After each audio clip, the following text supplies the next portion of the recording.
नमस्कार. कट्टा कोल्हापुरीवरती मी सरदार जाधव आपल्या सर्वांचं स्वागत करतो.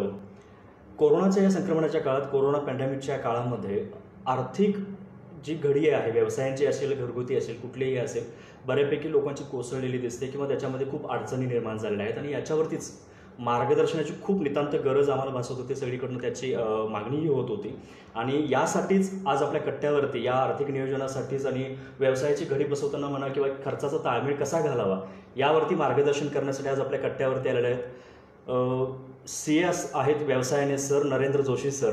मी जोशी सरांचं पहिल्यांदा कट्ट्यावरती स्वागत करतो. आणि फायनान्शियल डॉक्टर म्हणूनही सरांना ओळखलं जातं. यासाठी ओळखलं जातं की सर सध्या बँक, उद्योजक यांना व्यावसायिक सल्लागार म्हणजे आर्थिक सल्लागार म्हणूनही काम करतात.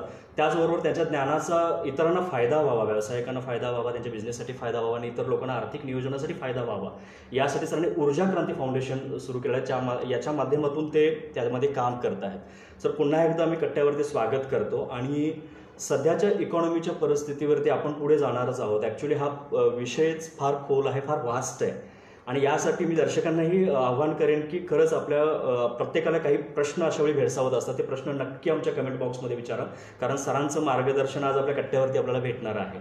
मी सरळ पहिल्या प्रश्नाकडे जातो की सध्याच्या कोरोनाच्या काळामध्ये फायनान्शियल हेल्थ बऱ्यापैकी बिकट झालेली आहे, तर ती कशी सांभाळावी याबद्दल थोडक्यात. कोरोना काळात काय काय घडत गेलं हे आपण सगळ्यांनी एक्सपिरियन्स केलेलं आहे. हो, कारण साधारण फेब्रुवारीमध्ये चायनापासून जी स्टार्ट झाली तो हळूहळू महिन्यात 2 महिन्यात आपल्याकडे ते लोन आलं आणि मार्चपासून लॉकडाऊन सिव्हिअरली फॉलो केलं गेलं. कंटिन्युअसली 3-4 महिने लॉकडाऊन झालं आणि गेल्या 2 महिन्यात आता हळूहळू अनलॉक 1, 2, 3, 4 पर्यंत आपण सगळ्या गोष्टी ओपन होत आहेत. लॉकडाऊन म्हणजे खरोखर तो सिरियस आणि स्ट्रिक्ट लॉकडाऊन होता. म्हणजे स्वाभाविक सगळं थंडावलं म्हणतो आपण, स्टकअप झालं म्हणतो, तशा गोष्टी झाल्या. म्हणजे नक्की काय झालं की जे आता आज व्यवसायाकडे आपण व्यवसाय या विषयावर बोलतोय त्यामुळे प्रत्येकाचं जे इन्कम आहे ते पूर्ण थांबलं गेलं, पण काही प्रमाणात खर्च थांबले नाहीत, ही फॅक्ट झाली. त्यामुळे काय की हे सगळं जे गणित म्हणतो आपण, बॅलन्स म्हणतो, इनफ्लो आउटफ्लोचा जो काय बॅलन्स म्हणतो, तो सगळा स्वाभाविकच बिघडला. आणि प्रत्येकापुढं हे लॉकडाऊन किती वेळ चालणार हा प्रश्न होताच. आता बऱ्यापैकी आपण पुढे आलोय, सगळ्या गोष्टी ओपन व्हायला लागलेत. आपण जे काही चर्चा करणार आहोत की त्यातल्या बऱ्याच गोष्टी काही जणांनी आता इम्प्लिमेंट पण केल्या असतील, पण तरी सुद्धा आपण काही गोष्टी याच्यावर बोलणार आहोत. मग इन्कम कमी झाल्यामुळे कॅश फ्लो क्रंच महत्वाचा तयार झाला. बरोबर.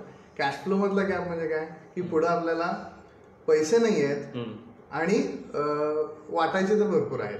म्हणजे आपण म्हणतो बऱ्याच वेळा असं झालं की माझ्याकडे आहेत ₹1 आणि वाटायचे ₹5.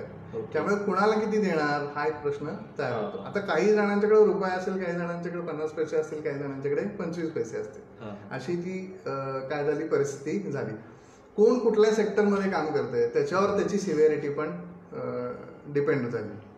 म्हणजे स्पेशली आपल्याला सगळ्यांना माहिती आहे की खास करून हॉटेल इंडस्ट्री, टुरिझम हे पूर्णपणे सगळ्यात जास्त परिणाम झाला. त्याच्यानंतर त्याच्या खालोखाल म्हटलं तर इंजिनिअरिंग होतं आणि खास करून FMCG सेक्टर जे म्हणतो आपण, ज्या घरगुती रोजच्या लागणाऱ्या ज्या वस्तू आहेत त्याच्यानंतरचा परिणाम त्याच्यावर होता. तो फारसा सिव्हिअर बघायला मिळाला नाही, तो कमी परिणाम झाला. अशा सगळ्या त्या गोष्टी घडल्या. मग जेव्हा या केसमध्ये रेव्हेन्यू कमी होतो आणि पुढे मात्र आपल्याला काय असतात, एक्सपेन्सेस हे असतात. लॉकडाऊन मध्ये सगळ्या गोष्टी ठप्प झाल्या होत्या. आता हळूहळू इकॉनॉमी सुधारतीये. म्हणजे काय की मला जो काही रोळावर येते म्हणा किंवा व्यवसाय म्हणून मला सेल करणं गरजेचं असतं. त्याशिवाय मला रेव्हेन्यू अर्निंग सोर्स काय, माझा सेल आहे. सेल होणं. त्यामुळे सेल होण्यासाठी सुद्धा मला ऑर्डर्स लागतात. बरोबर. ते ऑर्डर सुद्धा पिकअप होण्यासाठी हा कालावधी लागतो. त्यामुळे आता काय झालेलं आहे, सगळ्या ऑर्डर्स हळूहळू पिकअप घ्यावा लागणार. पण ह्या लॉकडाऊनच्या पूर्वी म्हणजे साधारण आपण जानेवारीच्या किंवा मागच्या वर्षी म्हणूया, मागच्या वर्षीची जी काही लेवल होती ती या वर्षी राहणार आहे का, तर ऍब्सोल्युटली राहणार नाही. बरोबर. मागच्या वर्षीची लेवल गाठायला आता काही जणांना कदाचित 1-2 वर्ष लागू शकतात, काही जण पुढच्या 6 महिन्यात कव्हर करू शकतात. असं ते depends on industry sector, specifically कुठल्या सेगमेंटमध्ये तुम्ही आहात, अशा सगळ्या गोष्टी त्याच्यावर अवलंबून आहेत. म्हणजे आता या केसमध्ये काय आहे की सेल होणार का नाही हे खरोखर आपल्या हातात नाही आता. ओके.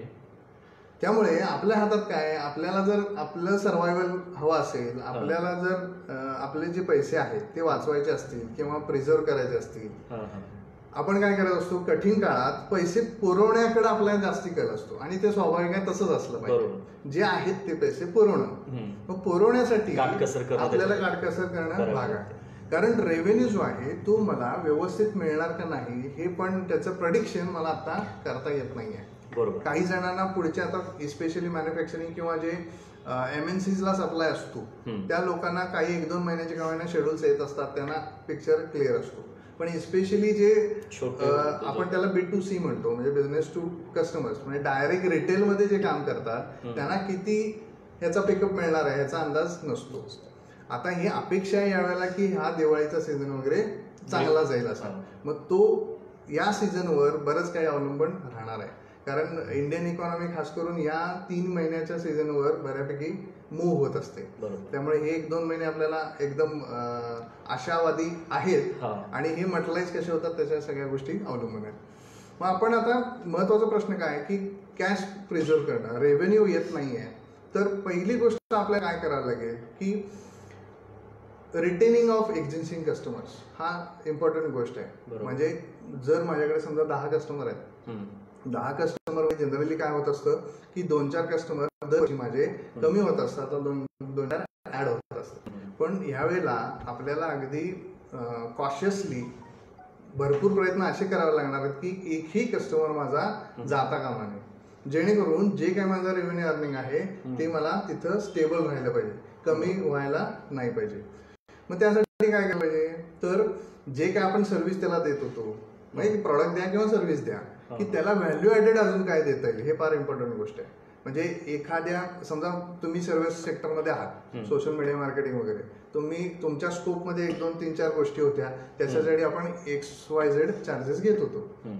तर त्याच चार्जेसमध्ये अजून मला काय देता येईल जेणेकरून त्याचं माझं बॉन्डिंग वाढेल, जेणेकरून माझ्या ब्रँड बिल्डिंग होईल, त्याचा फायदा होईल, जेणेकरून काय होईल तुमचं रिलेशन घट्ट होतील आणि तो सहजासहजी कस्टमर माझा कमी होणार नाही. ही फार महत्वाची गोष्ट आहे. त्यामुळे रिटेनिंग एक्झिस्टिंग कस्टमर हे फार इम्पॉर्टंट गोष्ट आहे.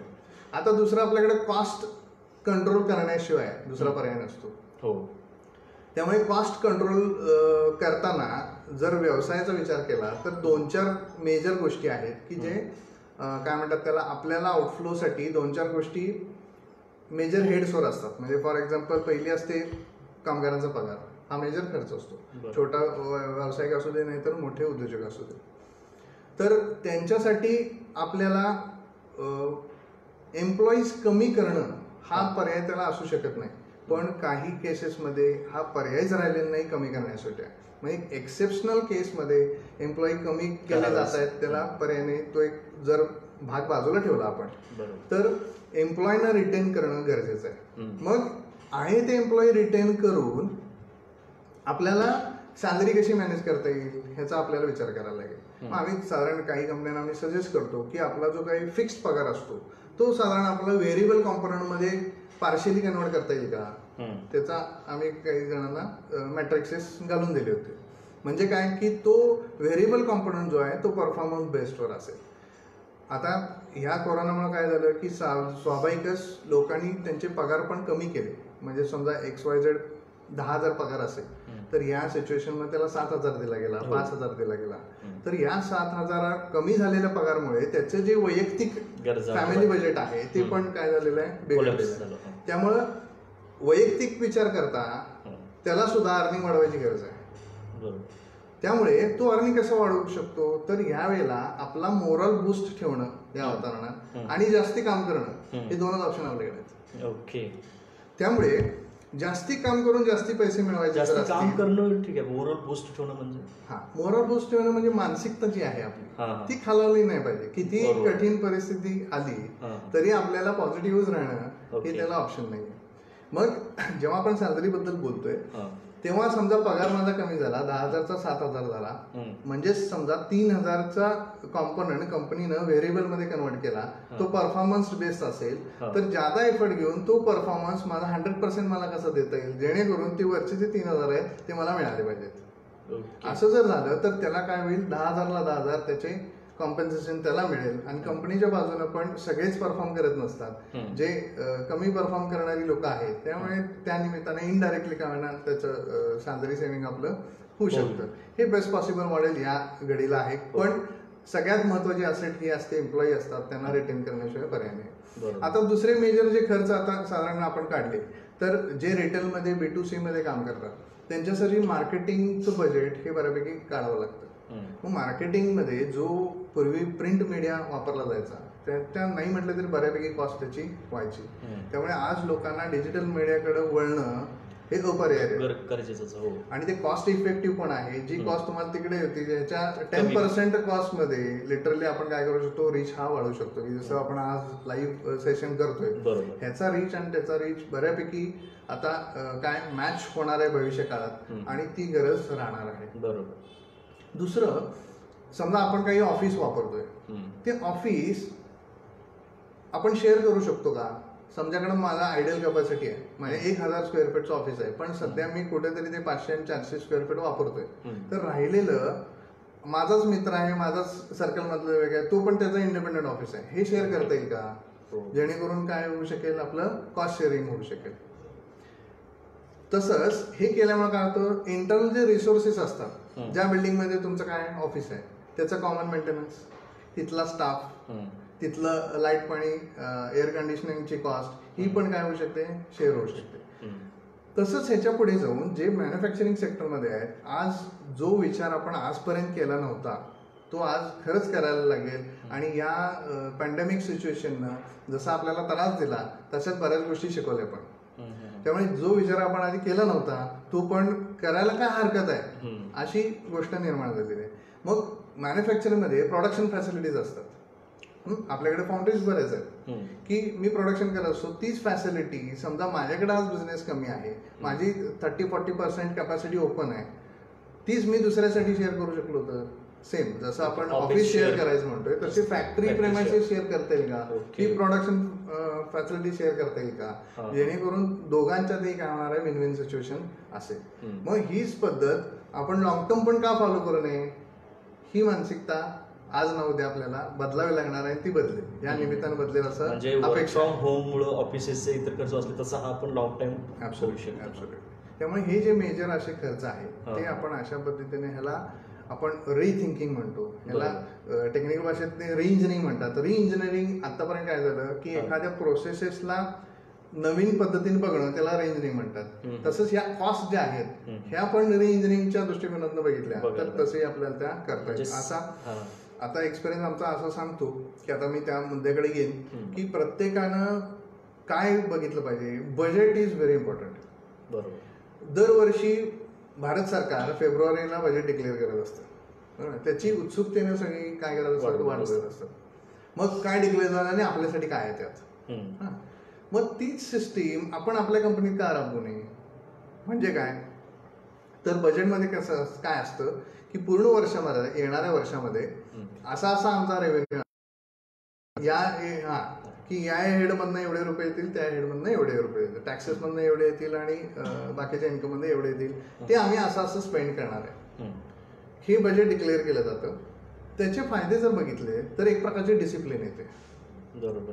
डिसिप्लिन येते म्हणजे काय की एखाद्या पर्टिक्युलर गोष्टीसाठी तेवढं अमाऊंट, आर्मीसाठी एवढे खर्च, त्यांना त्या बजेटच्या पलीकडे जाण्याला ऑथॉरिटीज नसते. म्हणजे कंट्रोल येतो, सगळ्या गोष्टी सिस्टमॅटिक व्हायला मदत होते. मग पुढे प्रत्यक्षात प्लस मायनस जे होतं, मी एवढा रेव्हेन्यू पकडला होता त्यात कमी जास्त होईल, एक्सपेंडिचर मध्ये पण तेवढं कमी पडेल, एखादा हेड तिकडे होते, पण त्याला प्रॉपर परमिशन्स लागतात, त्याशिवाय इकडचं बजेट तिकडं आपण हे करू शकतो. ह्याच्यामुळे काय की क्लिअर पिक्चर तयार होतं की मला पुढच्या वर्षभराची माझी. तसंच मग परत हे कुठं येतं गणित, सगळं कॅश फ्लोवर येतं. मला किती जनरेशन होणार आहे त्याच्या अगेन्स्ट माझा आउटफ्लो काय, तो इनफ्लो आणि आउटफ्लोचा ताळमेळ जर बसला नाही म्हणजे आम्ही शॉर्टफॉल त्याला म्हणतो. शॉर्टफॉल काय होणार, वाढत जाणार आणि एखादी जखम जशी वाढत जाते तसं त्याचं काय होतं, विशेष सर्कल त्याचं तयार होऊ शकतं.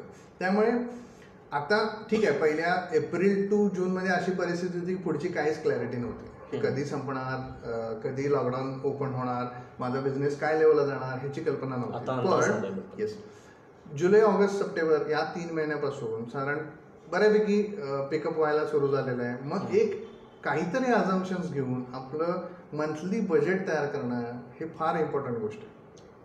ते शॉर्ट टर्मसाठी करावं. म्हणजे आता आपण ऑक्टोबरमध्ये आहोत, ऑक्टोबर ते मार्च बघितलं तर 6 महिन्याचं कॅश फ्लोचं बजेट हे इमिजिएटली जर व्यावसायिकांनी तयार केलं त्यानं फायदा काय होईल, इन्फ्लो सगळा घ्या, ज्या रेव्हेन्यू स्ट्रीम्स मधनं आपल्याला पैसे येणार आहेत तो सगळा इन्फ्लो, जिथे तो पैसे बाहेर जाणार आहेत तो सगळा आउटफ्लोचे हेड्स, आणि मंथली जर आपण बघितलं तर आपल्याला कळेल की कुठल्या महिन्यात मला शॉर्टेज येणार आहे आणि ते किती येणार आहे. मग समजा 50 लाखाचं शॉर्टेज येणार आहे फॉर एक्झाम्पल, का नोव्हेंबरमध्ये 50 लाखाचं शॉर्टेज येणार आहे. नोव्हेंबरमध्ये दिवाळी येते, दिवाळी म्हटलं तर की ऍडिशनल खर्च असतात. उदाहरणार्थ कामगारांना बोनस द्यावा लागतो, अजून काही गोष्टी येतात, सप्लायचं पेमेंट लवकर करावं लागतं. मग नोव्हेंबरला जाऊन मला किती शॉर्टेज येणार आहे ह्याची मला आयडिया येईल.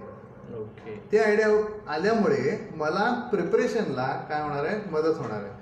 50 लाख मला पुढच्या महिन्यात लागणार आहे, त्याची तयारी मला या महिन्यापासून तयार करणं उपयोगाला येतं. त्यामुळे या सगळ्या स्टेप्स ह्या काळामध्ये घेणं हे पर्याय आहे. बिझनेसेस कमी झाल्यामुळं आपण सर्वाईव्ह होणं, आता हे सगळ्यांना आतापर्यंत हे वर्ष म्हणजे सर्वायवलचं वर्ष आहे. बाकी आपल्याला काही बघायचं नाही, फक्त आपल्याला काय व्हायचं आहे, जिवंत राहायचं आहे. हा सगळा महापूर आलेला आहे, त्यातनं आपल्याला डोकं वर ठेवायचं आहे आणि पुढचं वर्ष आपल्याला चांगलं हात देऊन जाणारच आहे, म्हणजे ग्रिप घेणारच आहे. करेक्ट. पण सर्वायव्ह होण्यासाठी एक पॉइंट असतो, सध्या ह्या परिस्थितीमध्ये तो माझा कुठला पॉइंट आहे त्याला फायनान्सच्या भाषेत ब्रेक इव्हन पॉइंट म्हणतात, बीईपी. ब्रेक इव्हन पॉइंट माझ्या व्यवसायाचा काय आहे हे बघणं तेवढंच गरजेचं यावर्षी ठरणार आहे. त्यामुळे आम्ही बऱ्याच आमच्या क्लायंटसाठी नवीन जो ब्रेक इव्हन आहे तो रिवाइज करणं भाग पडलं आणि त्याच्यामुळे काय आता चांगले रिझल्ट पण येतात. की आपल्याला आपलं टार्गेट कळतं की मला सर्वायवलसाठी हे करायचं आहे. त्या दिशेने काय होतं, मग फोकस पॉइंट तयार झाल्यामुळे तसे एफर्ट आपले त्या दिशेने चांगल्या पद्धतीनं घेतले जातात. म्हणजे पहिलं जर लईच प्रॉब्लेम असेल, खूपच प्रॉब्लेम असेल तर सर्व्हाइव्ह होण्यासाठी पहिली प्लॅनिंग असली पाहिजे. त्यानंतर हे 6 महिन्याचं जसं तुम्ही सांगितलं की बजेट सारखं हे पूर्ण प्लॅनिंग असलं. म्हणजे सगळ्यात मोठा महत्वाचा तुम्ही मुद्दा असेल शेअरचा. खरंच ती सगळ्यात मोठी गरजेची पण गोष्ट आहे आणि लॉंग टर्म सुद्धा त्याचा विचार केल्यास फार फायद्याची आहे सगळ्या व्यवसायांना. याच्यामध्ये खूप म्हणजे सांगायचं झालं तर त्याच्यावरती 1-2 तास सुद्धा सांगू शकतील. त्यामुळे हा प्रश्नाबद्दल किंवा या मार्गदर्शनासाठी ज्यांना गरज असेल त्यांनी थेट सरांच्या संपर्क साधला तरी सर त्याच्या पुढचं मार्गदर्शनही करतील आणि त्याच्यावरचं प्लॅनिंगही देतील. तर आपण पुढच्या प्रश्नाकडे जातो सर, की आपली फायनान्शियल हेल्थबद्दल तुम्ही सांगितलं. सध्या कोरोना पॅन्डेमिकमुळे झालेले फायनान्शियल हेल्थ तर कशी सांभाळावी यातले खूप चांगले मुद्दे तुम्ही सांगितले. तर त्याच्या पुढं आता व्यवसाय म्हणजे कोरोनापासून आता आपण बाहेर जातो, आपण डायरेक्ट आता व्यवसायाच्या फायनान्शियल प्लॅनिंगकडे वळतोय. की मुळात व्यवसाय सुरू करताना खूप सारे प्रश्न आहेत आपल्या व्यवसाया संबंधित असतात सध्या, की व्यवसाय सुरू करताना लोन काढून करावं की नको अशा खूप साऱ्या गोष्टी असतात. तर या प्रश्नापासूनच आपण सुरुवात करूया की व्यवसाय सुरू करताना लोन काढून करावं का. बरोबर. लोन न काढणं ह्याला काय फारसा विचार करायची गरज आहे असं मला वाटत नाही. म्हणजे मला असं म्हणायचं आहे की लोन हे काही अंशी तुम्हाला काढावंच लागतं. शेवटी जेव्हा एस्पेशली जेव्हा तुम्ही म्हणालात की व्यवसाय सुरू करताना तर कधी जनरली आपण स्टार्ट करत असतो तर 2 केसमध्ये आपण जनरली करतो की एक जस्ट आपण पासआउट होतो, इंजिनिअरिंग झालेलं असतं आणि आपण व्यवसायात यायचं असतं आपल्याला. किंवा काही जण काय करतात, थोडा एक्सपिरियन्स घेतात, जॉबमध्ये असतात आणि काही वर्षानंतर कंटाळतात किंवा पहिल्यापासून त्यांना असं काहीतरी वेगळं करायचं असतं आणि नंतर ते काय करतात, अनुभव घेतात आणि व्यवसायात येतात. मग दोन्ही केसमध्ये आपल्याला जे भांडवल हवं तेवढं भांडवल एस्पेशली मध्यमवर्गीय असतील यांच्याकडे नसतंच, बरोबर आहे. त्यामुळे तुम्हाला बँकांची मदत घेतल्याशिवाय पर्यायच राहत नाही आणि त्यात वाईट काहीही नाही. बँकिंग सिस्टीम नाही तर ही चाललीच नसती. इतक्या वर्ष या बँकांच्या सपोर्ट शिवाय जे आज जे मोठे उद्योग तुम्ही झालेले बघताय, हे कोणीही त्यातले 99% उद्योग हे सुरुवातीला त्यांनी बँकांची मदत घेतलेलीच आहे. त्यामुळे जसं उद्योग मोठे होत जातात, तुम्ही अगदी 1000, 2000, 5000 कोटीच्या घरात जाता, त्यावेळेला तुम्ही काय करू शकता, पब्लिक फंडिंग. म्हणजे जनरली आता रिलायन्स सारख्या कंपनी तुम्ही बघता, हे काय करतात, पब्लिक फंडिंग घेतात. म्हणजे तुम्ही ऍज अ शेअर आपण तिथे इन्व्हेस्टमेंट करत असतो, म्हणजे पब्लिक फंडिंग रेज केलं जातं. त्यामुळे व्यवसाय सुरू करत असताना आपलं स्वतःचं भांडवल टू सम एक्सटेंट हे लागतंच आणि ते असावंच. तुम्हाला आता सगळ्यांना जनरली माहित असेल की बँकाचा फॉर्म्युला असतो की 75-25. मी बिझनेस लोन बद्दल बोलतोय, होम लोन आणि कार लोन बद्दल वेगळी ही गोष्ट आहे. तर तुम्हाला जर 100 रुपयाची गरज असेल तर बँक तुम्हाला 75% म्हणजे 75 रुपये देते आणि 25 रुपये आपल्याला घालायचे असतात. ते 25 रुपये का होईना जमा आपल्याला करायला लागतात. मग तुमचे हे ते स्वतःचं सेव्हिंग असेल, तुम्हाला फॅमिलीने मदत केली असेल किंवा तुमच्या मित्रमंडळींनी मदत केली असेल, ही रक्कम आपल्याकडनं आपली स्वतःची हवी.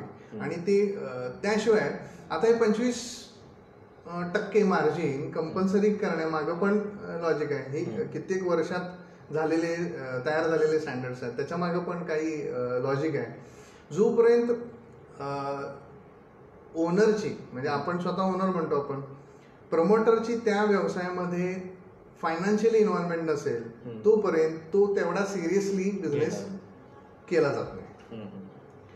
Business, doing a business is serious business असं म्हटलं जातं. म्हणजे बिझनेस हे कॅज्युअल करण्याची गोष्ट नाहीये, काही डेडिकेशननं ती सिरियसलीच करावी लागते.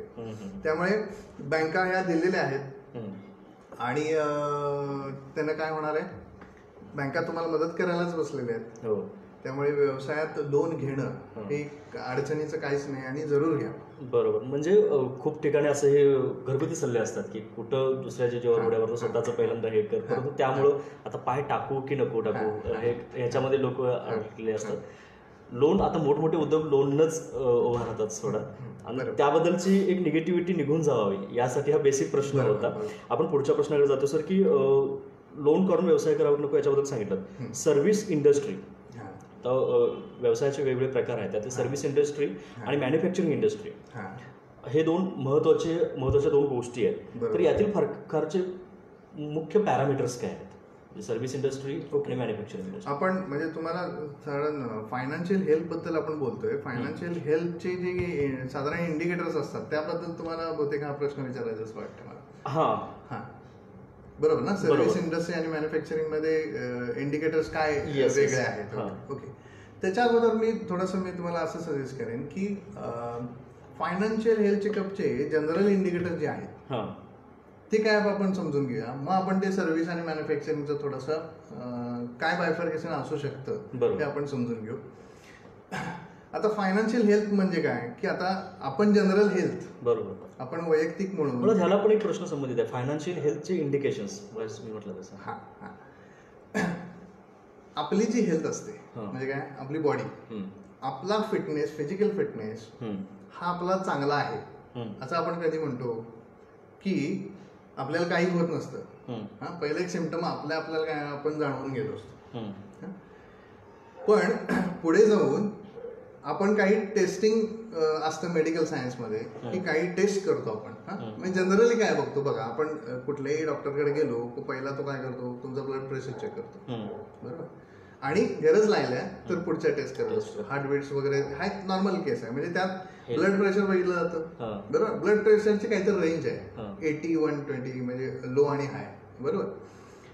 तो काय बघतो की त्या रेंजमध्ये आहे ना, ठीक आहे, ब्लड प्रेशरला काय प्रॉब्लेम नाही. हार्टबीट्स बघतो, त्या ठीक आहेत ना. अजून काय काय नॉर्मली असतात, ग्लुकोज लेवल महत्वाची असते, कोलेस्टेरॉल महत्वाचं असतं, आणि तुमचं वजन किती आहे हे बघितलं जातं. अशा काही 4-5 आपल्याला माहित असलेल्या गोष्टी आहेत.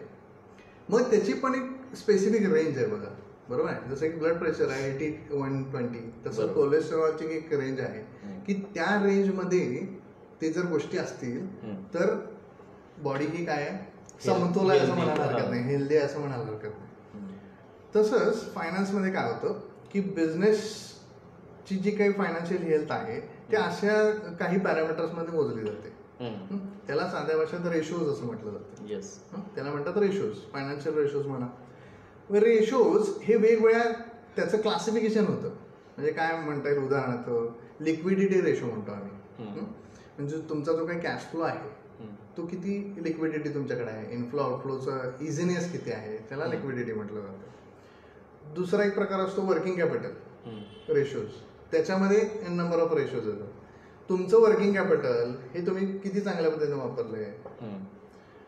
प्रॉफिटेबिलिटी रेशो असतात. तुमचा जो काही प्रॉफिट आहे योग्य आहे का नाही त्याचे काही रेशोज आहेत. लिव्हरेज रेशो असतो. म्हणजे आपण मगाशी लोन बद्दल बोललो. लोन म्हणजे डेट्स. लोन्स तुम्ही जी घेतलेली आहेत ती योग्य प्रमाणात आहेत का, किती ओव्हर झालेले आहेत का कमी आहेत, त्याची काही इंडिकेशन दाखवणारी असे काही चेकअपला काही ठराविक करेक्ट पॅरामीटर्स म्हणूया आपण. ते पॅरामीटर्स इथे पण असतात. ओके, त्याला रेशोज म्हणतात. हे काय दाखवतात तर बिझनेसला बरेच रिसोर्सेस लागत असतात. ओके, मेन 3 रिसोर्सेस आपल्याला माहिती आहेत. त्याला आपण 3M म्हणू शकतो. First M is manpower, second one is material, third one is money. ही 3 मेन रिसोर्सेस आहेत आणि बऱ्याच गोष्टी अजून लागत असतात. काय मशिनरी लागत असते वगैरे वगैरे वगैरे. हे रिसोर्सेस आपण किती चांगल्या पद्धतीने वापरलेले आहेत हे दर्शवणारे जे काही फॅक्टर्स आहेत, पॅरामीटर्स आहेत, म्हणजेच रेशो असतात. म्हणजेच हे फायनान्शियल हेल्थ चेकअपचे इंडिकेटर्स. आता एक उदाहरण आता लोकांना समजायचं म्हणून प्रॉफिटेबिलिटीकडे मी वळालो. प्रॉफिटेबिलिटी 2-3 प्रकारचे प्रॉफिट बघायला हरकत नाही. तुमचा ग्रॉस प्रॉफिट असतो, ऑपरेटिंग प्रॉफिट असतो, नेट प्रॉफिट असतो, कॅश प्रॉफिट असतो. आता उदाहरण म्हणून द्यायचं झालं तर इस्पेशली मॅन्युफॅक्चरिंग इंडस्ट्रीमध्ये आणि SME म्हणूया आपण ज्यांच्यासाठी आपला ऑडियन्स SMEचा जास्ती आहे. तर स्मॉल मिडियम एंटरप्राइजेस जे म्हणतो आपण, ती मोठ्या कंपन्या नाही आहेत पण मिडल लेवल आहेत अशा. मॅन्युफॅक्चरिंग मध्ये ऑपरेटिंग प्रॉफिट साधारण 12 ते 15% जर असेल तर रिझनेबली गुड. त्याच्यावरती असेल तर चांगलाच आहे. असा एक आम्ही काय म्हणतो पॅरामीटर लावतो. मग तसा प्रत्येकाचा ऑपरेटिंग प्रॉफिट किती आहे तो त्यांनी बघावा. असं कॅश अक्रुवल जे आहेत, कॅश अक्रुवल साधारण 8 ते 10% असावेत असं म्हणता येईल. कॉस्ट बाजूला जर म्हणालो तर एम्प्लॉई कॉस्ट साधारण किती असावी. मॅन्युफॅक्चरिंग सेक्टरमध्ये साधारण ती 8% पासून 11% असावी. तेच जर सर्व्हिस इंडस्ट्री झाले तर तिकडे काय होतं, मटेरियल प्रकार नसतो सर्व्हिस इंडस्ट्रीमध्ये. तीच तिकडे काय होते, मॅन पॉवर कॉस्ट ही वाढत असते. ती अगदी 25-30% पण जाऊ शकते. हा तो फरक आहे. हे झालं प्रॉफिटेबिलिटी बद्दल. असे पॅरामीटर्स तरी किती असतात? असे खूप आहेत, म्हणजे 50-100 तरी निघतील. हेल्थ चेकअपसाठी जसं डीप आपण जाऊ शकतो. एक्झॅक्टली. त्यामुळे प्रायमरी जे लागणार आहेत ना त्याच्यावर आपण 1-2-3 उदाहरण म्हणून आपण घेतोय. आणि त्याचं डिटेलिंग हे प्रत्येक परत काय होतं, इंडस्ट्री टू इंडस्ट्री फरक पडतो, बरोबर, कंपनी टू कंपनी फरक पडतो. अशा सगळ्या गोष्टी आहेत. म्हणजे काय, लिव्हरेज, लोन्स तुमचे किती असावेत तर तुमच्या कॅपिटलच्या 3 to 4 टाइम्स ह्याच्यावर नाही जायला पाहिजे. वर्किंग कॅपिटल म्हणजे तुम्ही माल विकलेला असतो, कस्टमरकडनं पैसे येतात आणि तुम्हाला स्टॉक ठेवलेला असतो इन्व्हेंटरी, त्याच्या अगेन्स्ट तुम्हाला पेएबल पण असतं. मग ह्याचं वर्किंग कॅपिटल आपण ह्याला म्हणतो. वर्किंग कॅपिटलचा समतोल राखण्यासाठी त्याला इंडिकेटर आहे current ratio. Okay, current ratio हा साधारण तुमचा 1.3 पासून 1.5 मध्ये असावा. ओके, हा इंडिकेटर आहे. मग तो जास्ती असू नको नाही कमी असू. मग हे असं का, ह्याला आता खूप डीप मध्ये जायला लागेल आणि हेल्थ मध्ये जास्ती नसू नये परंतु इकॉनॉमी आर्थिक याच्यामध्ये जास्त असं चांगलं आहे असं आमच्या सगळ्यांना वाटणार. हा मग त्याला पण कसं असतं की एखाद्या गोष्टीला एक्सेस झाल्यामुळे पण, आता बीपी उदाहरण घ्या, 120 वर जाऊन हाय बीपी होणार तर प्रॉब्लेम होणार. तसंच 80च्या खाली जर बीपी आला तरी लो बीपी होणार. तसं तिकडे पण आहे. ओके, मग ते तसं का होतं ते समजून घ्यायची गरज आहे. त्यामुळे ह्या सगळ्या गोष्टी आहेत ना त्या तिकडे आपल्याला जाणं भाग. फायनान्शियल हेल्थचे पॅरामीटर्स आणि इंडिकेटर्स तर झाले. आपला या मुद्द्याला रिलेटेडच तो प्रश्न होता की फायनान्शियल डिसिजन मेकिंग बद्दल. ओके, नाही सर्व्हिस इंडस्ट्रीचा होता. सर्व्हिस इंडस्ट्री आणि मॅन्युफॅक्चरिंग इंडस्ट्री बद्दल. आता त्यातला एक मी म्हटलं तसं हे यातले जनरल पॅरामीटर जे 70-80% जे आहे ते ऍज इट इज लागू होतात. पण काही गोष्टी असतात की त्या सेक्टर वाईज आपल्याला वेगळ्या बघायला हव्या. उदाहरण द्यायचं म्हटलं तर ऑपरेटिंग प्रॉफिट बद्दल बोलू आपण. मॅन्युफॅक्चरिंग मध्ये सगळ्या ज्या गोष्टी असतात त्या टनेजवर बोललं जातं. किती टन प्रोडक्शन झालं, एवढ्या टनाचा सेल झाला, असं असतं. आणि सर्व्हिसमध्ये बघा किती कॉल केले, तुम्हाला ऐकायला काय मिळतं, एवढे कॉल केले आज, असं ते असतं. म्हणजे सर्व्हिसचे कॉल असतात ते. त्यामुळे ऑपरेटिंग प्रॉफिट मॅन्युफॅक्चरिंग मध्ये जर आपण पर केजी मध्ये मोजला तर तो जास्ती काय होईल, अप्रोप्रिएट ठरेल. ऑपरेटिंग प्रॉफिट पर केजी. ओके. ते सर्व्हिस इंडस्ट्रीला ऑपरेटिंग प्रॉफिट पर कस्टमर किंवा पर सर्व्हिस कॉल जर मोजला तर काय होईल, ते जास्ती अप्रोप्रिएट ठरेल. मग माझा प्रॉफिटेबिलिटी ही ओव्हर द पिरियड वाढतीये का कमी होते हे इंडिकेटर तुम्हाला चांगल्या पद्धतीनं शिकवून जाईल. असा तो त्या वेळेला काय होणार, फरक तो असणार आहे. सर्व्हिस इंडस्ट्रीमध्ये काय आहे, मटेरियल कॉम्पोनंट फार कमी असतो. समजा तुम्ही काय मेंटेनन्स सर्व्हिसेस मध्ये आहात, एअर कंडिशनर तुम्ही काय करता, मेंटेनन्स देता, त्याला लागणारे कॉम्पोनंट जे आहेत एखादाच तेवढा तुम्ही काय करता, प्रोव्हाइड करत असतात. अदरवाईज सर्व्हिस जास्त असते. त्यामुळे मटेरियल कॉस्ट अशी निग्लिजिबल असते. त्यामुळे मॅन्युफॅक्चरिंग मध्ये काय असतं की मटेरियल कॉस्ट माझी किती येते ती मॉनिटर करणं गरजेचं होतं. मग ती material cost on an average 50% पासून हे 65% पर्यंत जाते ऑफ सेल प्राइस. त्यामुळे ते मोठे कॉम्पोनंट असतो मटेरियलचा. इथे तो काय असतो, इथं मॅनपॉवरची कॉस्ट ही जास्ती असते. त्यामुळे त्या सेक्टरमध्ये जास्ती कॉस्ट कुठल्या आहेत आणि त्याला व्हॅल्युएबल म्हणा किंवा त्याला इम्पॉर्टंट म्हणा, मटेरियल काय आहे त्याच्यामध्ये, ह्या सगळ्या गोष्टी लक्ष देणं भाग पडतं. म्हणजे हा एक मूळ फरक आहे सर्व्हिस इंडस्ट्रीच्या पॅरामीटर्सवरती आणि मॅन्युफॅक्चरिंग इंडस्ट्रीच्या. फायनान्शियल डिसिजन मेकिंग बद्दल निर्णय घेताना काय बघायला हवं? आता मला फायनान्शियल हेल्थ बद्दल बघितलं, आता त्याच्याबद्दल लोन नंतर कशी घ्यायला पाहिजे काय याच्याबद्दल फायनान्शियल डिसिजन मेकिंग करायची आहे बिझनेस मधलं. बरं, फायनान्शियल डिसिजन मेकिंग पहिला एक फंडामेंटल गोष्ट आपण क्लिअर करूया. बिझनेस मधला कुठलाही निर्णय, असं माझं मत आहे, म्हणजे मी काय म्हणतात फायनान्स कन्सल्टंट आहे म्हणून मी म्हणत नाहीये, हे प्रत्येकानं स्वतः तपासावं. बिझनेस मधला प्रत्येक निर्णय हा फायनान्शियल निर्णय असतो. ओके. उदाहरण घेऊया एक दोन, म्हणजे जास्ती क्लिअर होईल. आपल्याकडे प्रत्येकाकडे स्टोअर असतं, इन्व्हेंटरी. फॅक्टरीमध्ये स्टोअर डिपार्टमेंट असतं जिथं मटेरियल ठेवलेलं असतं. ओके. मग त्याचा एक लेआउट असतो, म्हणजे काय की या एक कपाट आहेत, ह्या कपाटात मी या गोष्टी ठेवल्यात, दुसरं एक कपाट आहे त्या गोष्टी त्या वेगळ्या ठेवलेल्या आहेत. समजा हा लेआउट मी बदलला, इकडच्या गोष्टी तिकडे ठेवल्या, तिकडच्या इकडे ठेवल्या. ओके. एवढाच मी चेंज केला. हा माझा छोटा आहे पण निर्णय आहे. मग हे मी असं का केलं मुळात, त्याच्यात जर बेसिकला आपण गेलो तर काहीतरी कारण आहे मी चेंज करण्यामागं. का, जेणेकरून जे जड मटेरियल होतं त्याची जागा मी बदलली, जेणेकरून ते मला हलवायला काय होईल, सोपं जाईल. मग हलवायला सोपं झालं म्हणजे काय झालं, माझा लेबर कमी झाला, त्याचे एफर्ट कमी झाले, त्याची इफिशियन्सी वाढली. इफिशियन्सी वाढली म्हणजे काय झालं, इनडायरेक्टली त्याचा युटिलायझेशन दुसरीकडे झालं, इनडायरेक्टली माझी कॉस्ट कमी झाली, म्हणजेच माझा प्रॉफिट वाढला. म्हणजे प्रत्येक डिसिजन बिझनेस मध्ये अल्टिमेटली कुठे जातो आपण, फायनान्शियल. बिझनेसचा ऑब्जेक्टिव्ह जो आहे, मेन ऑब्जेक्टिव्ह हे प्रॉफिट अर्निंग आहे. बरोबर. प्रॉफिट झालाच पाहिजे, किती प्रॉफिट हा वेगळा प्रश्न आहे, पण प्रॉफिट हा मेन ऑब्जेक्टिव्ह आहे. दुसरा ऑब्जेक्टिव्ह काय, सोशल फॅक्टर येतात त्याच्यामध्ये. तुम्ही जेव्हा व्यवसाय करत असता, तुमच्याबरोबर 10 कुटुंब जोडलेली असतात, त्यांची घरं चालतात, तुम्ही गव्हर्नमेंटच्या ह्या नेशन बिल्डिंग मध्ये आपण हातभार लावत असतो, हे सगळे सोशल फॅक्टर त्याच्यात येतातच. पण प्राईम ऑब्जेक्टिव्ह काय, प्रॉफिट मेकिंग. जोपर्यंत तुम्ही प्रॉफिट मिळवत नाही तोपर्यंत हे सोशल कॉज जे आहेत ते तुम्ही करूच शकत नाही. बरोबर. या कोरोना पॅन्डेमिक मध्ये बिल गेट्स सारख्या लोकांनी जेव्हा हे सगळं सिव्हिअर हे विस्फोट झाला याचा, पटकन उचलून 700 कोटी रुपये दिले बिल गेट्सने. हा का देऊ शकला, पहिला मिळवले मग स्पेंड केले.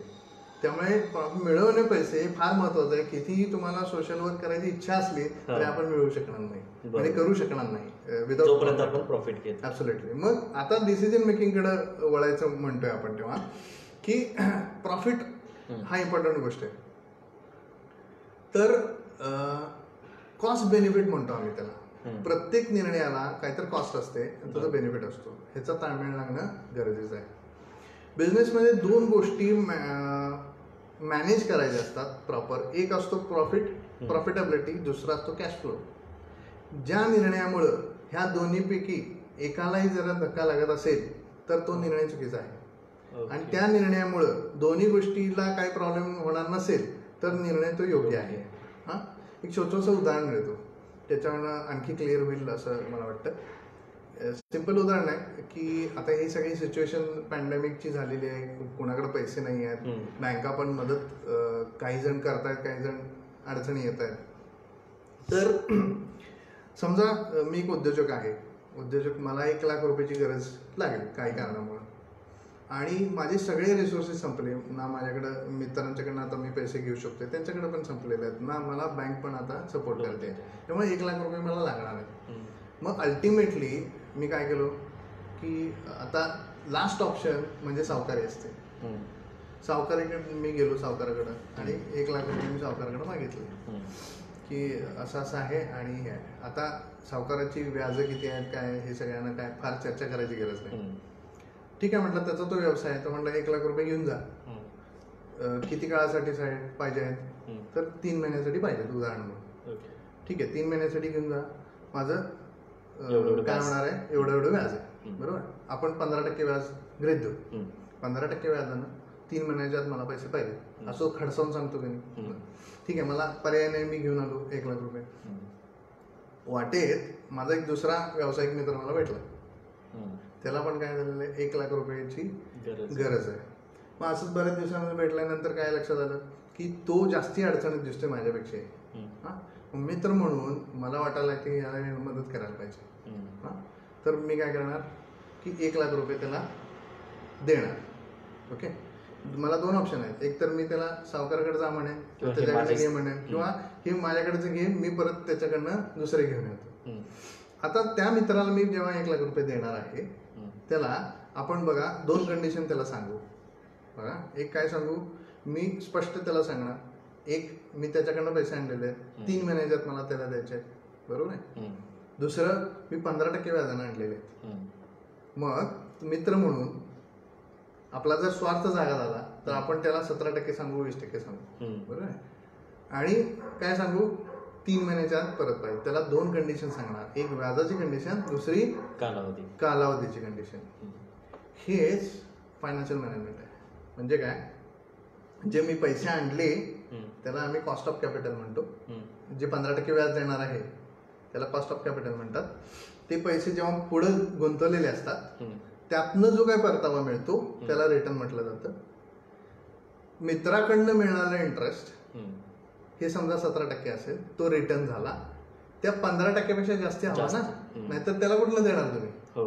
त्यामुळे कॉस्ट ऑफ कॅपिटल आणि return on investment he match झालीच पाहिजे. रिटर्न हा जास्तीच असला पाहिजे. क्लिअर. हा झाला rule number 1. Rule number 2, timing difference. मी व्यवसायात पैसे जे घालणार आहे ते कुठं ना कुठं तरी आणलेले असतात, त्याला मला कुठं ना कधीतरी द्यावे लागतात. त्याचा कालावधी कमी जास्त असेल, काही तुम्हाला लायबिलिटीज आम्ही म्हणतो, त्याला लायबिलिटीज तुमच्या 2 महिन्यात द्यायच्या असतील, काही 5 वर्षात द्यायच्या असतील, परंतु तो ठरलेला आहे. ती लायबिलिटी सुरू होण्यापूर्वी समोरनं पैसे यायला पाहिजेत का नको, त्याशिवाय कुठनं देणार. त्यामुळे ह्याचा संबंध कॅश फ्लोशी आहे, आणि कॉस्ट ऑफ कॅपिटल आपण जे म्हणतोय 15%चं गणित, त्याचा संबंध प्रॉफिटेबिलिटीशी आहे. ओके.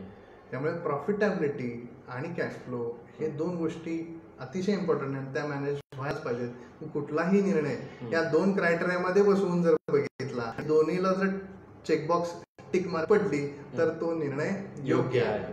म्हणजे फायनान्शियल डिसिजन मेकिंग जे आहे या 2 रूलवर तुम्ही जर टेस्ट केलं तर काही प्रॉब्लेम येत नाही. बरोबर. नाहीतर त्याच्यामुळे कुठे इतर परिणाम होत असतील आणि चुकीचे परिणाम असतील तर ते निर्णय. बरोबर. म्हणजे तुम्हाला प्रॉफिट भरपूर आहे पण कॅश फ्लो नाहीये तरी अडचणीत येणार. बरोबर. म्हणजे फक्त कॅश फ्लो आणि प्रॉफिट नाही तरी अडचणी, चुकीचं आहे.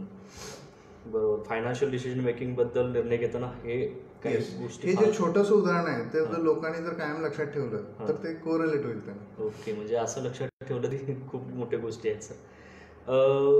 आता मगाशी आपण लोन बद्दल बोललो की व्यवसाय कारण लोन काढावे की नको त्याच्याशी संबंधित आपला पुढचा प्रश्न आहे ओके. की लोन बँकेकडे लोक मागतात, बऱ्याच वेळेस ते रिजेक्ट होतं. ओके. तर या मागची महत्वाची कारणं काय आहेत? अच्छा. ओके. पहिला आपण काय करूया, बँकांची रोल काय समजून घेऊया. बँकिंग सेक्टर कसं करतं, सिंपल भाषेत बोलायचं तर तुमच्या आमच्यासारखे पैसे डिपॉझिट सेव्हिंग ठेवतो, फिक्स डिपॉझिट करतो आणि ते पैसे पुढे बँक काय करत असते, लोन देत असते. बरोबर आहे. आता तुमच्या एफडी तुम्ही ठेवली, आजकाल 4-5% व्याज मिळतं, 4-5% तुमच्याकडनं पैसे घेतले आणि पुढे त्यानं 8% लोन दिलं. यातला जो गॅप आहे तो बँकेचा, तो गॅप तर त्यांचा मेन इन्कम झालं, त्यातनं त्यांचे सगळे खर्च जातात. त्यांचा जो काही खर्च आहे त्यांचा एम्प्लॉई असेल, सॅलरी विलरी सगळं राहतं आणि जो काही उरेल तो त्यांचा प्रॉफिट असतो. बरोबर. म्हणजे काय की जे लोन जेव्हा देते बँक, ते पैसे असतात कोणाचे ऍक्च्युअली, लोकांचे, तुमच्या आमच्यासारख्यांचे ज्यांनी डिपॉझिट ठेवलेले आहेत. म्हणजे बँकेचा खरा रोल जो आहे तो ट्रस्टी म्हणून आहे. Okay okay. ते कस्टोडियन म्हणून काम करतात. एवढ्या पब्लिकचे पैसे सांभाळायची जबाबदारी त्यांची आहे. ते स्वतःचे पैसे आहेत का त्यांचे? नाही. मग मला सांगा, एखाद्या एवढ्या पब्लिक पण आलेला पैसा तो योग्य पद्धतीने पुढं युटिलाइज नाही झाला आणि समोरनं पैसे नाही आले तर अल्टिमेटली कोण सफर होणार आहे याच्यात? डिपॉझिटर्स म्हणजे तुम्ही आम्ही लोक. हा महत्वाचा रोल आहे. त्यामुळे त्यांना जास्ती कॉशियस राहणं स्वाभाविक आहे. एखादं लोन देणं म्हणजे नवीन रिलेशनशिप तयार होतं. आपण काय लोन एक महिन्याभरासाठी 15 दिवसासाठी घेतो का कधी? होम लोन बघा 30 वर्षासाठी असतं. उद्योगाचे लोन पण बँकिंग एकदा स्टार्ट झालं की 20-25 वर्ष 50 वर्ष चालू राहतं. साधं मशिनरी लोन सुद्धा 5 वर्ष 7 वर्षाचं असतं. म्हणजे काय की ते लॉंग टर्म बेसिसवर असतं. मग लॉंग टर्म गोष्ट म्हणजे हे लग्न करण्यावर काय. आता हे थोडंसं एलॅबोरेट करायचं म्हटलं तर समजा आपल्या घरात मध्ये आपल्या बहिणीचं किंवा कोणाचं लग्न ठरवायचं आहे. ठीक आहे. आपण काय करत असतो, मुलगा शोधत असतो. मुलगा शोधत असताना आपण काय काय बघतो बघा साधारण. तो काय करतो, शिक्षण काय आहे त्याचं, बरोबर आहे, तो कुठं नोकरी करतो, त्याचा पगार काय आहे, बरोबर आहे. हे कशासाठी बघतो, ह्या 3 गोष्टी, शिक्षण, पगार आणि कुठं नोकरी करतो. का बघतो हे? त्याचा इन्कम किती आहे, जेणेकरून ह्यांचं कुटुंब व्यवस्थित चालेल ना उद्या, ही त्याच्या मागे भावना आहे. बरोबर आहे. अजून काय बघतो, त्याचा कॅरेक्टर टेस्ट करायचा प्रयत्न करतो. बरोबर आहे. इकडनं माहिती काढ, तिकडनं माहिती काढ, की बाबा हा कॅरेक्टर व्यसनी आहे का वगैरे वगैरे काढतो.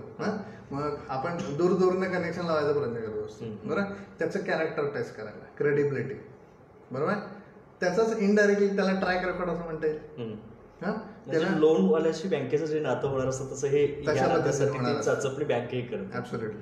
त्याचं ट्रॅक रेकॉर्ड बघत असतो. बरोबर आहे. मग आतापर्यंत त्यानं काय केलं, बरोबर आहे, कुठल्या कंपनीत तो नोकरी करतो हे सुद्धा बघतो आपण. बरोबर. का त्याला मार्केट पोटेन्शियल म्हणता येईल. ती कंपनी चांगली आहे का, ती पुढे जाऊन काय त्याचं होणार आहे का, लुटुपुटूचं काहीतरी आहे, हे सगळं बघतो. तेच रिलेशन जर इथं लावलं आपण तर जेव्हा समोर समजा मी बँकर आहे तर बॉरोवर जेव्हा समोर येतो तेव्हा त्याच गोष्टी आहेत. मला 1 कोटी रुपये समजा तुम्हाला लोन द्यायचं आहे, हे दुसऱ्याचे पैसे आहेत आणि 1 कोटी बुडून येत ही माझी त्यातली अपेक्षा आहे.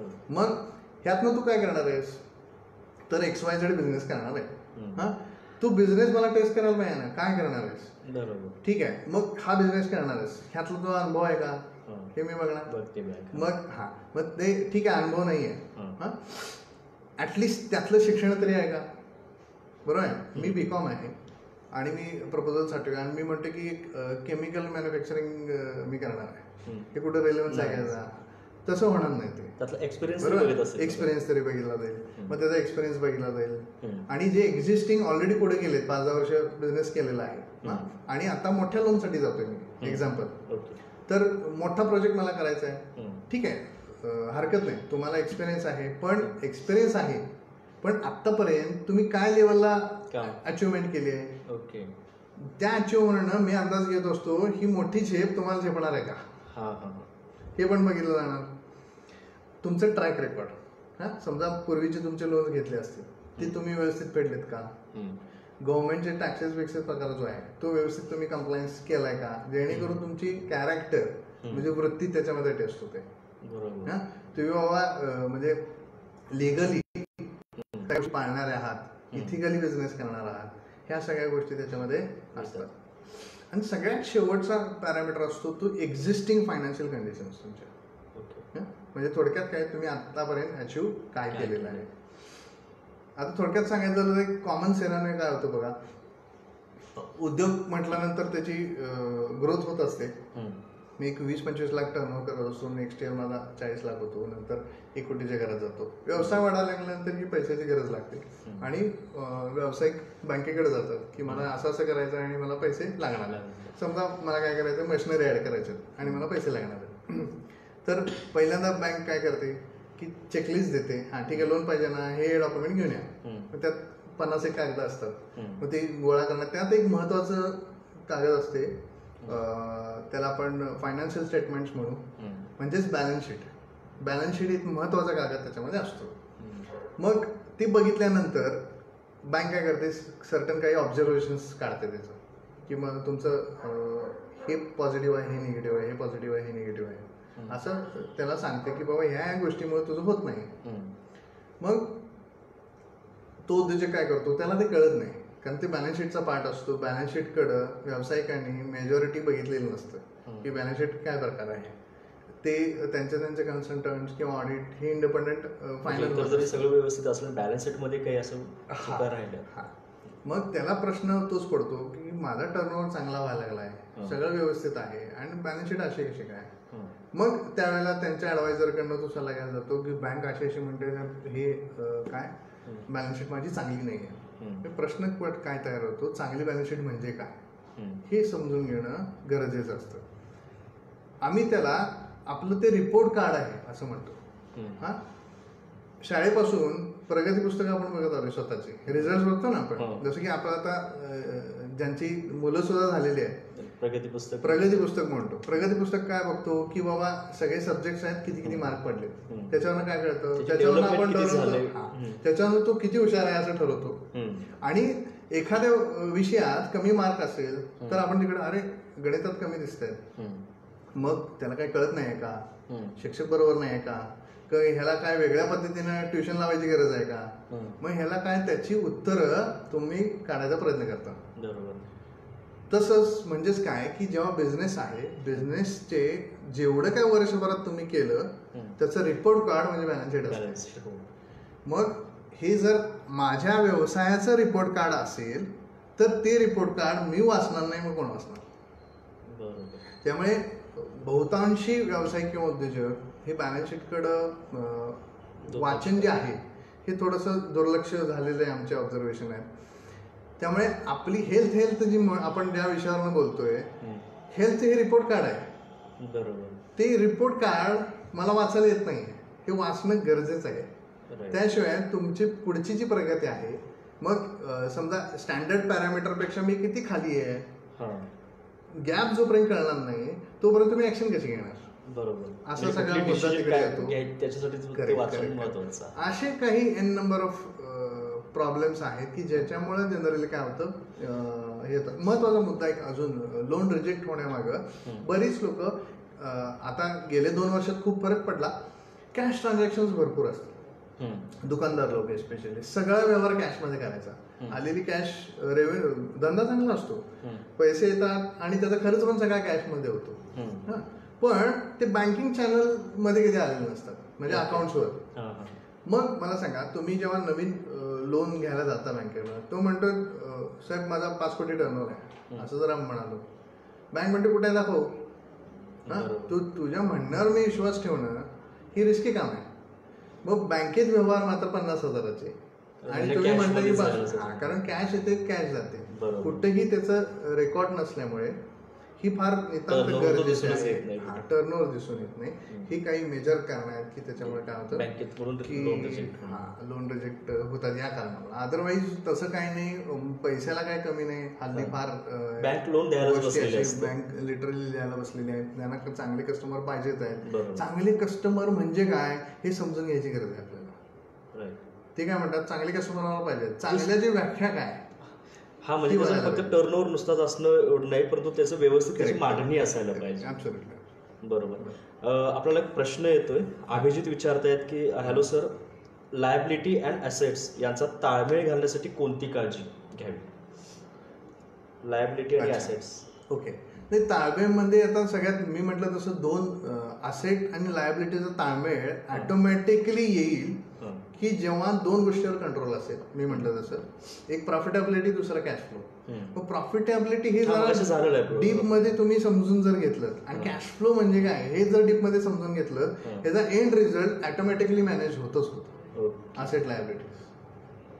Okay sir. ॲक्च्युली खूप छान आहे आपली चर्चा. म्हणजे वेळेचं बंधन आम्हाला खूप पाळावं लागतं. आपले प्रश्न बऱ्यापैकी कव्हर झालेले आहेत. मला शेवटचा प्रश्न विचारायचा आहे की आता सध्या फायनान्शियल हेल्थमध्ये महत्त्वाचा असणारा हा प्रश्न आहे की खूप लोक टॅक्सेस चुकवण्यासाठी विविध मार्गांचा अवलंबन करतात. तर याची दूरगामी म्हणजे लॉंग टाईम इफेक्ट्स. बरोबर. नाही, आपण म्हटलं तसं ना, जनरली लोक काय फायनान्शियल हेल्थ बद्दलच आपण त्याचं कोरिलेशन करू. बरोबर. आपण आपली बॉडी हेल्दी कधी होणार? आपण प्रॉपर एक्सरसाइज केला, डाएट व्यवस्थित घेतला आणि जो खोराक आहे न्यूट्रिशनल व्हॅल्यू ही मिळाली तर होणार. तसंच उद्योगाचं आहे. उद्योगाला जे काही रिसोर्सेस आहेत ते जेवढ्या ताकदीनं आणि चांगल्या पद्धतीने मॅनेज होणार तो हेल्दी होणार. बरोबर. मग हेल्दी कधी होणार? तो पेपरवर पण हेल्दी दिसणं गरजेचं आहे. ओके. मगाशी म्हटलं तसं. मग पेपरवर हेल्दी कधी दिसणार की प्रॉपर सगळे आपले व्यवहार जे आहेत ते कुठल्या तर चॅनल थ्रू त्याचं प्रॉपर रेकॉर्डिंग होत असेल, त्याला एक सिस्टमॅटिक वे असेल तर ते हेल्दी रेकॉर्डिंग. मग आपले फायनान्शियल्स म्हणजेच बॅलन्स शीट ही स्ट्रॉंग कधी होते? तर सगळ्या गोष्टी त्याच्यात इन्कॉर्पोरेट होत असतील, व्यवस्थित होत असतील तर व्यवहार त्याच्यावरती येत असतील. त्यामुळे जेवढ्या गोष्टी हे टॅक्स काय वाचवण्यासाठी, सेव्हिंगसाठी तुम्ही आउट ऑफ ट्रॅक ठेवाल तेवढ्या काय होणार? ते तुमच्या असूनही तुम्हाला दाखवता येणार नाही. बरोबर.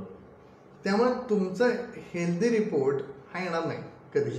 जसं मला सांगितलं तसं की लोनसाठी येऊ शकतात. टॅक्स चुकवण्याच्या नादात आपण पुढच्या ग्रोथ. करेक्ट. त्या ग्रोथला हॅम्पर होते कारण तुमचं इलिजिबिलिटी म्हणतो आपण. इलिजिबिलिटी तुमची येत नाही आणि काही कारणामुळं तुम्हाला फायनान्स नाही मिळाला तर एकतर पुढची ग्रोथ तर थांबतेच. बऱ्याच वेळा असं होऊ शकतं की फंटास्टिक ऑपॉर्च्युनिटी तुमच्या समोर आलेली असते. त्यावेळेला समजा एक मोठी ऑर्डर आले आणि ती आत्ताच क्रॅक करायला पाहिजे, नाहीतर ती निसटणार आहे. त्यावेळेला फार त्याचा पश्चाताप मोठा की ते जर मला अवेलेबल झालं असतं, पटकन बँकेनं 50 लाख 1 कोटी जे काय पाहिजे ते सँक्शन केले असते आणि ती मी ऑर्डर घेतली असती तर मला पटकन एक पुढची लिप किंवा पुढची स्टेज गाठता आली असती. ते त्यावेळेला आपल्याला थोडंसं हे होतं. आणि एक म्हणजे टॅक्स वाचवणं म्हणजे आता इन्कम टॅक्स बद्दल जर बोलायचं म्हटलं तर 25 ते 30% टॅक्स आहे आता आपल्याला. असं गृहीत धरायला हवं की जे काय मी 1 रुपया मिळवला तर 30 पैसे सरकारचे आहेत, 70 पैसे माझे आहेत. बऱ्याच वेळा काय होतं की 30 पैसे वाचवायच्या नादात मी एवढा मला जुगाड करायला लागतो त्याची कॉस्ट 30 पेक्षा जास्त असते. तेच जर मी 1 रुपयाचं इन्कम जर 2 रुपये केलं तर 70 नुसार माझे काय होतात 140. ते 60 माझे जाणारच आहे. इकडे जर फोकस केला तर 70 वर फोकस जर केला तर ऑटोमॅटिकली ग्रोथ ही चांगली होते. बाकीच्या गोष्टी मॅनेज करणं जो प्रकार आहे तो कमी करायला लागतो. बऱ्याच लोकांनी आता जेव्हा वॅट एक्साइज जेव्हा होते बऱ्याच लोकांनी वेगवेगळ्या फॉर्म्स केल्या की काही थ्रेशोल्ड लिमिट्स असायचे, ते लिमिटच्या खाली टर्नओव्हर दाखवणं वगैरे. आता ते जीएसटी आल्यापासून सगळ्या गोष्टी चांगल्या स्ट्रीमलाईन व्हायला लागलेत. पण मी म्हणतो तसं 70% जास्ती फोकस जर केला तर आपण ते वाढवू फार ग्रोथ चांगली होते. मग मागं बघायची गरज नाही. म्हणजे तो फार बेनिफिशियल गोष्ट. 2 मुद्दे तर याच्यातलं खूप महत्त्वाचे कळाले की टॅक्सेस चुकवणं हा आपल्याला कधी कधी प्रॉफिटचा भाग वाटतो, परंतु त्याच्यामुळं पुढची ग्रोथ ही आपण तटवतो. आपली व्यवस्थित मांडणी होत नाही त्या टॅक्सेस चुकवण्याच्या नादात. आणि दुसरा की हा मुद्दा 30% वाचवण्याच्या नादात आपण एक्स्ट्राही घालवून बसतो आणि पुढं जे अजून 1 रुपये मिळवणार असतो तोही घालवून बसतो. खूप महत्त्वाची माहिती दिलीत सर आणि आपण वेळेअभावी आज या ठिकाणी थांबतोय. मुळात मला आज कळालं की फायनान्शियल डॉक्टर म्हणून तुम्हाला का ओळखलं जातं, कारण बऱ्यापैकी कन्सेप्ट ह्या हेल्थशी संबंधित तुम्ही डॉक्टर जसे चेकअप करतात आणि त्यानंतर त्याला कसं ट्रीट केलं जातं किंवा काय हेल्थचे हे पॅरामीटर्स असतात, त्याचे हे इंडिकेशन्स आहेत, याच्या खालीवरती गेलं तर ते कसं चुकीचं असतं ते बरोबर फायनान्शियलमध्ये तुम्ही मानता आणि ते लगेच कॅप्चर होतं, समजून येतं. या मुद्द्याला खरंच तुम्ही म्हणजे खरंच फायनान्शियल डॉक्टरच आहात तुमचं. आणि याचा माझ्यापर्यंत मी प्रयत्न केलाय. हा नाही, सहज समजून येते ती भाषा त्या भाषेमध्ये आणि लगेच कळून येतं लोकांना की व्यावसायिकांना तर ते माहितीच असतात मुद्दे. खूप सुंदर मुलाखत झाली आपली. याबद्दल मी खरंच कट्टा कोल्हापूरकडून तुमचे धन्यवाद मानतो. आणि थँक्यू. तुमच्या सर्वांचे धन्यवाद. मला आज हा संधी आणि मान दिला. आणि सध्या गरजेची पुढच्या सगळ्या उपक्रमांना खूप खूप शुभेच्छा. Okay, thank you. आणि सध्या गरजेचीच गोष्ट होती, कारण या कोरोनाच्या पॅन्डेमिकच्या काळामध्ये इकॉनॉमिकवरती खूप मार्गदर्शन होणं फारच गरजेचं आहे आणि लोकांनाही त्याची उत्सुकता आहे, गरज आहे. परंतु कुठं जावावं, त्याच्यासाठी कुठून मार्गदर्शन घ्यावं, प्रॉपर आणि योग्य मार्गदर्शन कुठं मिळेल, याबद्दल लोक कन्फ्यूज राहतात आणि त्यामुळे आपणच काहीतरी डिसिजन घ्यायला जातात. आणि आता तुम्ही काही मुद्दे सांगितले तर यामध्ये कसं चूक होते आणि त्यामुळे आपल्याच व्यवसायामध्ये अजून प्रॉब्लेम्स निर्माण होऊ शकतात. तर यासाठी खरंच सरांशी संपर्क करावा. मी ज्यांना गरज आहे त्यांना मी आव्हान करेन की याच्यामध्ये प्रॉपर प्लॅनिंग आणि खूप साऱ्या गोष्टींची गरज असते. सरांचा तेवढा गाढा अभ्यास आहेच. सर, पुन्हा एकदा तुमचे आभार आणि सर्व दर्शकांचे मी धन्यवाद.